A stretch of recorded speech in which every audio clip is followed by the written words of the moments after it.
Radhe Radhe everyone, जय श्री कृष्ण।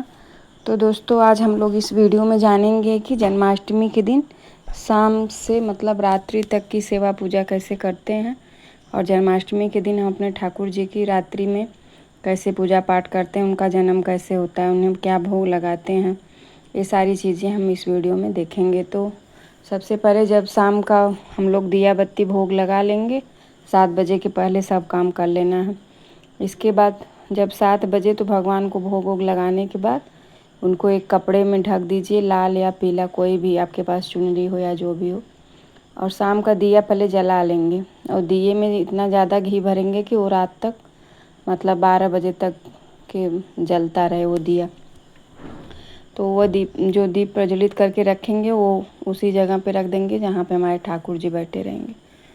इसके बाद उनको जब हम ढक के रख देंगे या फिर आप फूलों में भी ढक के रख सकते हैं, किसी बर्तन में लड्डू गोपाल को थोड़ा सा फूल बिछा के उसके ऊपर लड्डू गोपाल को सुला दें, फिर ऊपर से फूल डाल दें।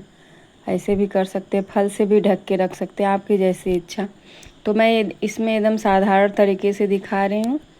तो यहाँ पे जब 12 बज जाए, शंख घंटी की आवाज़ आने लगे, टीवी मोबाइल में दिखाए जन्म हो गया है हमारे कृष्ण कन्हैया का, तो हमको भी अपना पट हटा देना है और बीच में कुछ भी छेड़खानी नहीं करना है भगवान के साथ। उनका जो भी है वो 7 बजे के पहले भोग लगा लेना, दिया बत्ती कर लेना। तो उनको पहले ताली और घंटी बजा के अच्छे से उनका स्वागत करेंगे जन्मोत्सव का। फिर इसके बाद उनको एक मतलब कोई थाली हो या कोई कटोरा हो तो उसमें पहले स्वास्तिक का चिन्ह बना लेंगे, उस पर तुलसी पत्र एक रख लेंगे।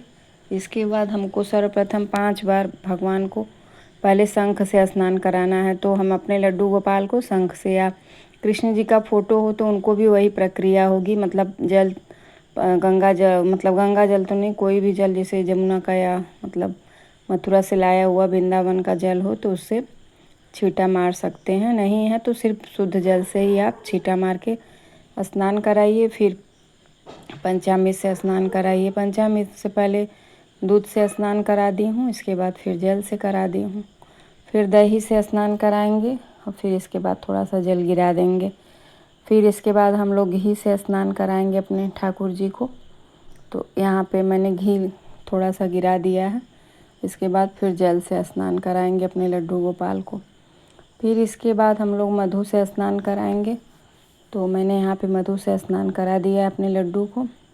मधु से स्नान कराने के बाद फिर उनको हम जल से स्नान कराएंगे। ऐसे ही 5 चीज़ों से हमें स्नान कराना है। लास्ट हमें जो होता है वो शक्कर हो या मतलब चीनी पिसा हुआ हो या जैसे भी आपकी इच्छा हो, इसके बाद लास्ट हमें चीनी से स्नान कराना है भगवान का। तो यहाँ 5 चीज़ों से स्नान कराने के बाद फिर हमें थोड़ा सा मतलब यहाँ पे चीनी से स्नान करा दिए हैं। इसके बाद हमें अष्टगंध हो या चंदन हो उसको भी उस दिन लगा के अपने ठाकुर जी को स्नान कराना चाहिए।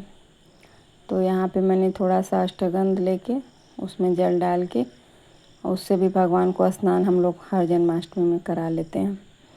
तो ये सब हो गई आपकी स्नान की प्रक्रिया। इसके बाद स्नान कराने के बाद एक सूती वस्त्र से अपने ठाकुर जी को अच्छे से पोंछ लेंगे। इसके बाद उनको इत्र की मालिश देंगे, इस इत्र सेवा देंगे। तो इत्र को पहले पैरों में लगाएंगे, फिर पेट में, फिर पीठ में, फिर ऐसे ऐसे करके पूरे शरीर में हल्का हाथों से उनका मालिश कर देंगे। इसके बाद नया, जो उस दिन नया ड्रेस ज़रूर लाना चाहिए। तो हमें जो भी नया आपके जितनी सामर्थ्य है उस हिसाब से ले आए। भगवान को ये नहीं कहते कि बहुत ही अच्छा लाएंगे तभी पहनेंगे, इससे ये सब बातें नहीं। तो भगवान को जो भी आप प्रेम पूर्वक लाएंगे पहनाएंगे, भगवान उसी से, बस आपका भाव देखते हैं कि ये मतलब जो भी व्यक्ति है मेरे लिए कितना उसका भाव समर्पण है। तो यहाँ पे मैंने ठाकुर जी को वस्त्र धारण करा दिया है। इसके बाद उनका टीका लगा लेंगे, मतलब हरी चंदन या मतलब जो भी चंदन आपके घर में हो उसको लगा लीजिए। तो यहाँ पे मैंने चंदन लगा दी है, फिर थोड़ा सा लाल चंदन लगा के उनका टीका कर दिए हैं। और एक एक करके उनका जो भी ज्वेलरी मतलब माला है, कड़ा, वो सब नया ले आएँ, हो सके तो, संभव हो सके तो नया ही लाएँ उस दिन, क्योंकि जन्म के दिन, जन्म के बाद उनको नया चीज़ से ही मतलब सब चीज़ किया जाता है। इसके बाद एक एक करके मैंने यहाँ पे उनका श्रृंगार कर दिया, उनके हाथों में कड़ा पहना दिया, पाँव में पायल पहना दिया और तुलसी माला पहना दी है। फिर जो घर रोज़ डेली की मतलब जैसे डेली में माला पहनाते हैं तो जो नया माला लाए रहेंगे वही पहना देंगे। फिर बाल लगा दिए, पगड़ी लगा दिए हैं भगवान का, बाँसुरी रख दीजिए। इसके बाद जन्म के बाद उनको झूला ज़रूर झुलाइए तैयार करके, उनको पहले झूला झुला के इसके बाद हम लोग भोग प्रसादी लगाएंगे, पूजा शुरू करेंगे। तो यहाँ पे मैंने अपने ठाकुर जी को, लड्डू गोपाल जी को मतलब झूला थोड़ा सा झुला दिया है। इसके बाद हम जब बच्चे के जैसे बाँसुरी, तो उस दिन जन्माष्टमी में एक बाँसुरी तो भगवान के लिए नया ज़रूर लाएं, और यदि घर में है तो कोई बात नहीं है तो बाँसुरी ज़रूर ले आई। तो जैसे जन्म के बाद बच्चे को पहले मधु का मतलब सेवन कराया जाता है, तो उसी प्रकार हमें बच्चे को मधु का, ये मैंने वीडियो में ये भूल वीडियो पीछे हो गई है थोड़ा। जब जन्म कराएंगे तो हम अपने जन्म में अपने लड्डू गोपाल के लिए खीरा का कैसे मतलब नार का जो होता है वो प्रोसेस कैसे किया जाएगा, तो उसके लिए मैंने यहाँ पे खीरा को कट करके जब जन्म होता है तो दिखाया जाता है, तो वो चीज़ मैं यहाँ पे वीडियो थोड़ा सा पीछे हो गई, उसके लिए सॉरी। तो मतलब वो जन्म के टाइम में ही जब हम पर्दा हटाएंगे 12 बजे तभी वो प्रोसेस करना है, ये चीज़ मतलब करना है आपको। तो यहाँ पे फिर हम पूजा शुरू करेंगे तो पहले 3 बार आचमनी कर देंगे भगवान का, अपने हाथों को पहले अपने आप को शुद्ध कर लेंगे। फिर इसके बाद गणेश जी हैं तो उनको स्नान करा लेंगे, लक्ष्मी माता हैं सबको मतलब स्नान करा के इसके बाद फिर सबको वस्त्र धारण करा देंगे। अपने लड्डू गोपाल को तो नया ड्रेस लाते ही हैं हम लोग, तो उनको नहीं पहनाना है, बाकी सब लोगों को मतलब गणेश जी को सबको रक्षा सूता चढ़ा देंगे। जो भी आपके घर में फूल माला ये और भगवान का तुलसी पत्र, क्योंकि उनके बिना तो उनकी पूजा अधूरी है।